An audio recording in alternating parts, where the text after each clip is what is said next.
Қайырлы күн шебер қаншайымдар. Бүгін біз сіздерге осындай кішкентай сәнді қоңырауша тоқып көрсететін боламын. Бұны біз алда жаңа жылға шыршамызға іліп сәндеп қойымызға болады.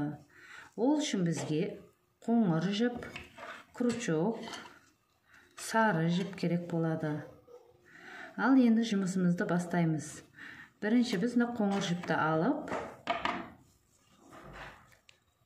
бір жіпті өткізіп аламыз. Шетемізден крючоктан жіпті бір өткіземіз, екі өткіземіз, үш өткіземізді. Мына жібімізді тартатын боламыз. Біз бірінші кішкентай дөңгелек істеп аламыз. Осы үш өткізгеннің ішіне мына жерден немізді, түйнегімізді байлаймыз. Ал енді осыны айналдырып тоқитын боламыз. Басында біз мына дөңгелекті шығарып атқан боламыз. Басын мынандай дөңгелек қып бүйтіп айналдырып, думалық қып айналдырып бүйтіп шығарамыз. Ортасына кішкентай моншақ ілеміз. Бұл кішкентай қоңырауша болып есептеледі бізге.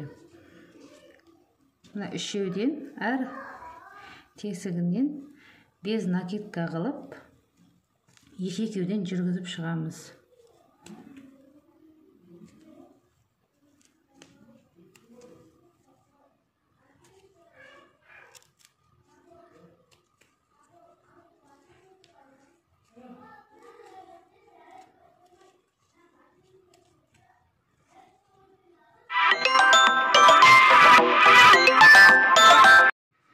Міне біз тоқып, мына жерге дейін тоқып болғаннан кейін ары қарап қоспаймыз. Және бірінші үшеу қылдық, үшеуді әрқайсысын екі тесіктен 6 қыламыз. 6-ды 12 қылып үлкейтіп аламыз, думалық қылып.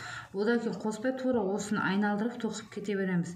Осындай жерге келген кезде сына кеткен боламыз. Крючокты жіпке айналдырып алып, әр тесіктен аламыз. Сол кезде біздің жұмысымыз тез бітеді. Без накидка қылатын болсақ, жұмыс жай болып, арасы тығыз болғанмен жұмысымыз жай жүреді. Екі қатарды бір мерзімде тоқимыз дегеніміз мынау, сын накидкамен. Размерді тез өседі. Осы арқылы өстіп біз мына жерге дейін шамасы 7 сантиметрде қылып тоқитын боламыз. Бәрі мына жерге дейін тоқып болғаннан кейін, мына жерге келген кезде әр тесіктен 2 петлядан жүргізетін боламыз. Сонда біздің астыңғы табан жағымыз мынандай болып қайтып жалпақтау болып шығатын болады.